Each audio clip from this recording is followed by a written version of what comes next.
ต่างประเทศนั้นเนี่ยครับเรื่องของการชุมนุมประท้วงในมหาวิทยาลัยต่างๆที่สหรัฐอเมริกานั้นยังคงที่จะมีอย่างต่อเนื่องแม้ว่าเจ้าหน้าที่นั้นเนี่ยพยายามที่จะเข้าไปปราบปรามจับกลุ่มผู้ชุมนุมก็ตามนะครับตามการรายงานข่าวนั้นบอกว่านักศึกษาไล่ตั้งแต่เรื่องของตั้งแต่เนี่ยนะครับทั้งสองฝั่งของประเทศนะครับฝั่งตะวันออกฝั่งตะวันตกนั้นทุกมหาวิทยาลัยก็ออกมาชุมนุมประท้วงในช่วงสุดสัปดาห์ที่ผ่านมานะครับ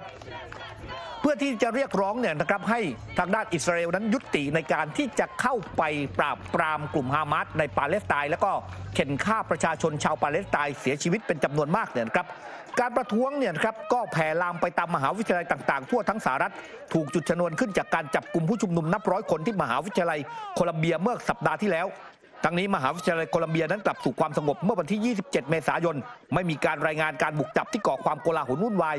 อย่างไรก็ตามการปราบปรามนั้นยังคงเดินหน้าตามมหาวิทยาลัยบางแห่งนะครับรวมถึงการล็อกดาวน์ที่มหาวิทยาลัยเซาเทิร์นแคลิฟอร์เนียและการประจำการของเจ้าหน้าที่ตำรวจจำนวนมากทั้งนี้มีผู้ประท้วงมากกว่า200คนถูกจับกุมตามสถาบันการศึกษาต่างๆหนึ่งในนั้นรวมถึงมหาวิทยาลัยวอชิงตันในเซนต์หลุยส์ในขณะที่ก่อนหน้านี้เนี่ยครับคนที่ถูกจับกุมก็คือจิลสไตน์ผู้สมัครเลือกตั้งชิงตำแหน่งประธานาธิบดีสหรัฐในปีนี้ด้วยนะครับจากพรรคกรีนพวกเขาส่งตำรวจเข้าไปปราบจลาจลซึ่งปกติแล้วมักก่อจลาจลต่อการชุมนุมอย่างสันติดังนั้นนี่ก็บอกว่านี่เป็นเรื่องที่น่าอดสูมากนะครับทางด้านจิลสไตน์นั้นก็ได้ออกมาบอกนะครับการประท้วงนั้นเนี่ยมีขึ้นเนี่ยตามมหาวิทยาลัยต่างๆรวมถึงที่เซาเทิร์นแคลิฟอร์เนียในลอสแอนเจลิสนอกจากนั้นยังมีกลุ่มข้างนอกเนี่ยครับหลายกลุ่มก็มีการชุมนุมเพื่อที่จะประท้วงเช่นเดียวกันนั่นก็คือหมายความว่าตอนนี้เนี่ยครับประธานาธิบดีโจไบเดนเองนั้นก็กำลังให้ความสนใจกับการประท้วงในครั้งนี้โดยขณะที่ทางด้านจอห์นเคอร์บี้โฆษกสภาความมั่นคงแห่งชาติของทำเนียบขาวก็บอกกับผู้สื่อข่าวนะครับว่าประธานาธิบดีโจไบเดนนั้นรับรู้ถึงความรู้สึกอันแรงกล้าของพวกผู้ชุมนุมต่อสงครามในกาซาและก็บอกว่าเข้าใจดีเคารพในเรื่องนี้แต่พูดมาแล้วหลายครั้งว่าเราเคารพสิทธิชุมนุมอย่างสันติผู้คนควรมีสิทธิแสดงออกถึงมุมมองของตนเองและแสดงทัศนะของเขาต่อสาธารณะแต่มันจำเป็นต้องเป็นไปอย่างสันติซึ่งแน่นอนครับตอนนี้เนี่ยหลายฝ่ายนั้นก็มองว่าการชุมนุมนั้นไม่สันติเพราะทางด้านฝั่งของเจ้าหน้าที่ตำรวจนั้นพยายามเข้าไปสลายการชุมนุมนั่นเองครับและก็ดูเหมือนว่านะคะการบริหารของโจไบเดนผู้นำของสหรัฐอเมริกาเองเนี่ยเจอทั้งภาวะแรงกดดันทั้งนักศึกษาประชาชนชาวสหรัฐอเมริกาแล้วก็นอกเหนือจากนี้นะคะการพูดคุยการเจรจาเนี่ยไม่ว่าจะเป็นการยุติการยิงถาวรการปล่อยตัวประกันหรือว่าการให้ความช่วยเหลือพลเมืองชาวปาเลสไตน์ในฉนวนกาซาทางด้านของผู้นำของปาเลสไตน์อย่างประธานาธิบดีมามูดอับบาสเนี่ยมีการพูดถึงประเด็นเรื่องนี้แล้วก็มองว่าสิ่งสำคัญเลยที่จะทำให้กองกำลังของอิสราเอลนั้นยุติการยิงจะเป็นการยิงชั่วคราวการยิงถาวรเองก็ตามนั่นคือสหรัฐอเมริกาวันนี้ต้องการเรียกร้องให้สหรัฐอเมริกานั้นไปร้องขอให้อิสราเอลระงับการยิงแล้วก็หยุดการปฏิบัติการที่เกิดขึ้นในเมืองราฟาผู้นำของปาเลสไตน์มองว่าสหรัฐอเมริกาเป็นประเทศเดียวที่สามารถป้องกันไม่ให้อิสราเอลนั้นก่ออาชญากรรมนี้เกิดขึ้นได้วันนี้สหรัฐอเมริกาควรจะโน้มน้าวอิสราเอลว่าสิ่งที่เกิดขึ้นการกระทำนี้เป็นสิ่งที่ยอมรับไม่ได้แต่ถ้าเกิดว่าอิสราเอลนั้นมีการลุกรานไปที่ราฟาจริงๆทางผู้นำของปาเลสไตน์ก็มองเลยว่านี่จะต้องเป็นความรับผิดชอบของสหรัฐอเมริกา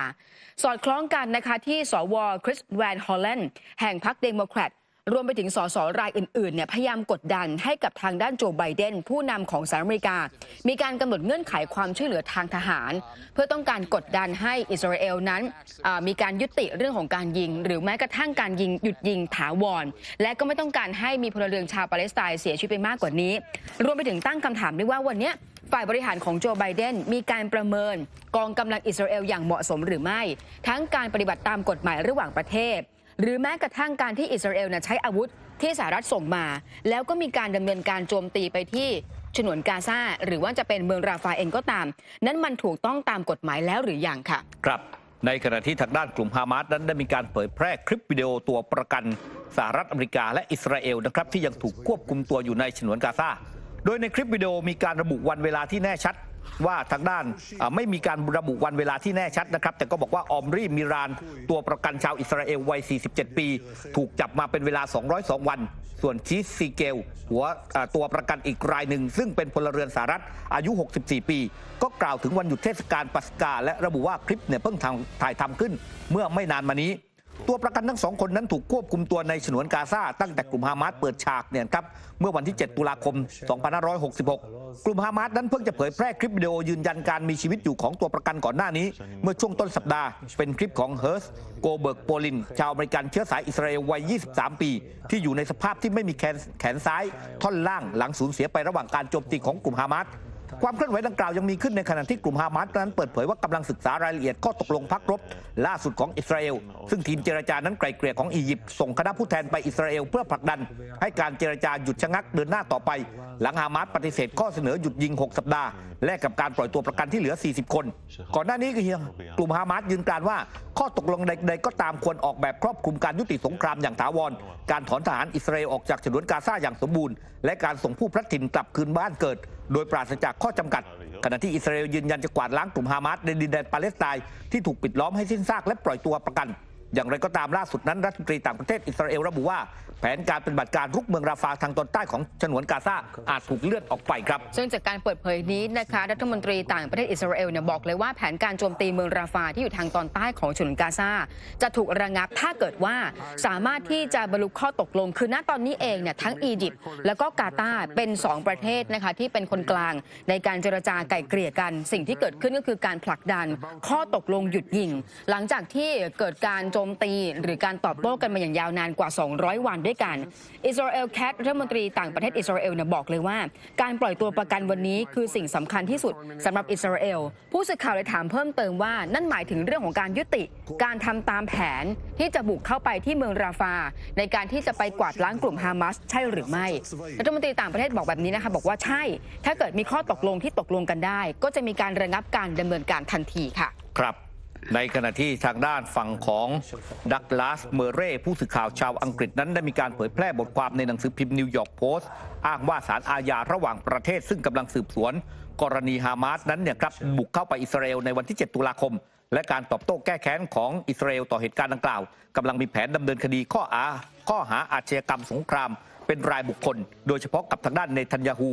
รวมถึงโยฮาฟกันเลนรัฐมนตรีกลาโหมและหนึ่งในผู้บัญชาการทหารระดับสูงของประเทศมีความเป็นไปได้ว่าน่าจะเป็นประธานเสนาธิการทหาร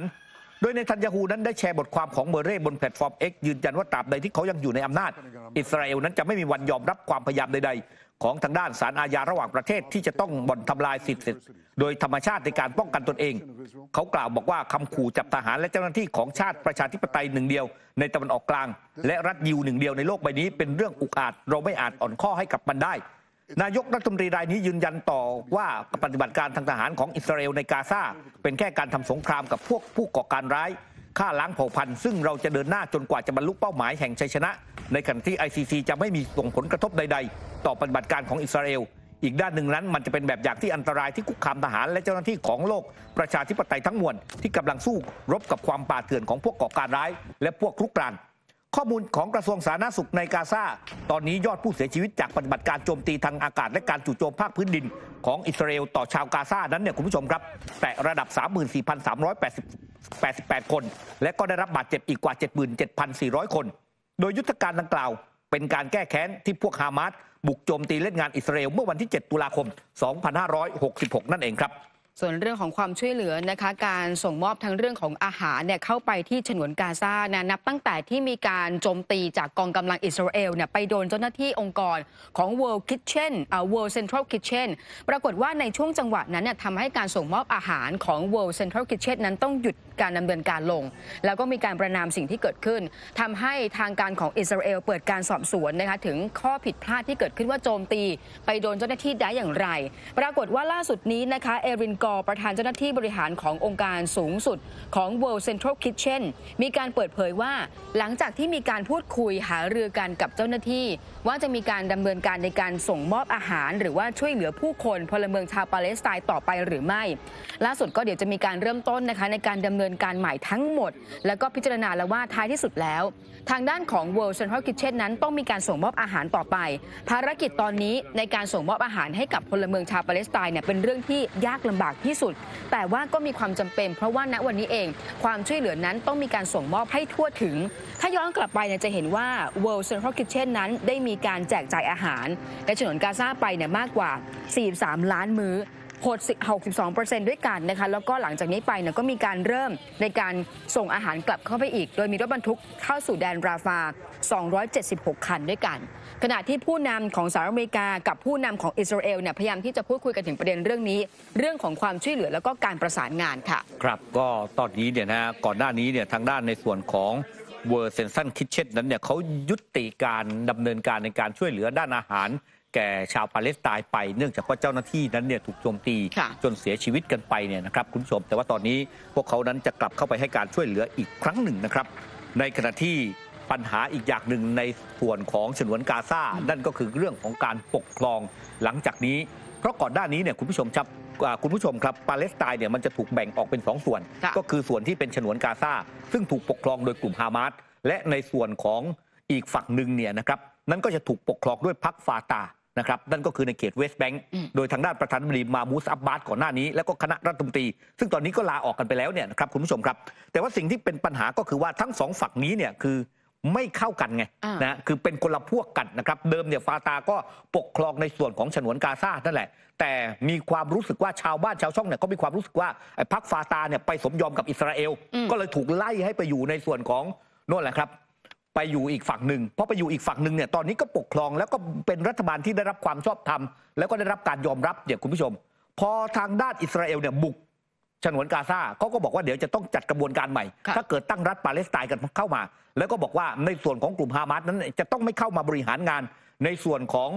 พื้นที่ปาเลสไตน์นะครับล่าสุดครับทั้ง2 ฝั่งนั้นเนี่ยก็เลยมีการที่จะคุยเจรจาตกลงกันว่าจะบริหารงานกันอย่างไรแล้วก็จะกลับเข้ามาคืนดีเนี่ยเพื่อรวมกันเป็นหนึ่งเดียวตั้งรัฐปาเลสไตน์กันอย่างไรโดยคนกลางที่จะมีการจัดการเจรจาในครั้งนี้ก็คือทางด้านจีนครับคุณผู้ชมครับมีการรายงานข่าวนะครับว่าตอนนี้เนี่ยพรรคฟาตาซึ่งเป็นพรรครัฐบาลของปาเลสไตน์นั้นเนี่ยมีการส่งคณะเจ้าหน้าที่เดินทางไปยังจีนนะครับขณะที่กลุ่มฮามาสเองก็ออกแถลงการในเวลาไล่เลี่ยกันยืนยันการส่งผู้แทนเดินทางสู่จีนเมื่อวันพฤหัสที่ผ่านมาขณะที่ทางด้านหวังหวนปินโฆษกกระทรวงการต่างประเทศของจีนก็บอกว่ารัฐบาลจีนนั้นเนี่ยสนับสนุนความแข็งแกร่งและการมีเสถียรภาพของรัฐบาลปาเลสไตน์ในเวลาเดียวกันนั้นรัฐบาลจีนก็สนับสนุนความพยายามของทุกภาคส่วนในปาเลสไตน์ในการประนีประนอมแล้วก็การเพิ่มเอกภาพผ่านการเจรจาการประชุมดังกล่าวนั้นนับเป็นครั้งแรกอย่างเป็นทางการนะครับที่กลุ่มฮามาสนั้นจะส่งคณะผู้แทนเดินทางไปยังจีนนับตั้งแต่สงครามในกาซาปะทุขึ้นเมื่อวันที่7 ตุลาคม 2566ทางด้านหวังเคอเจี้ยนผู้แทนพิเศษด้านกิจการตะวันออกกลางของจีนเดินทางเยือนกาตาร์เมื่อเดือนมีนาคมที่ผ่านมาแล้วก็พบหารือกับทางด้านอิสมาอิลฮานิเย่ผู้นำสูงสุดฝ่ายการเมืองของกลุ่มฮามาสก็คงจะต้องรอว่าการเจรจาของทั้ง2 ฝ่ายนั้นเนี่ยจะมีข้อตกลงกันอย่างไรและจะกลับมาบริหารงานปาเลสไตน์กันออกมาอย่างไรทั้งในส่วนของเขตเวสต์แบงก์และในส่วนของฉนวนกาซานะครับจะตกลงกันอย่างไรเพื่อที่จะทำให้เกิดเรื่องของรัฐปาเลสไตน์ที่เป็นเอกภาพมากกว่าทุกวันนี้ครับมาร่วมสนับสนุนท็อปนิวส์นำเสนอความจริงได้แล้ววันนี้เพียงกดปุ่ม Super Thanks แล้วเลือกจำนวนเงินตามที่ต้องการได้เลยครับขอบคุณครับ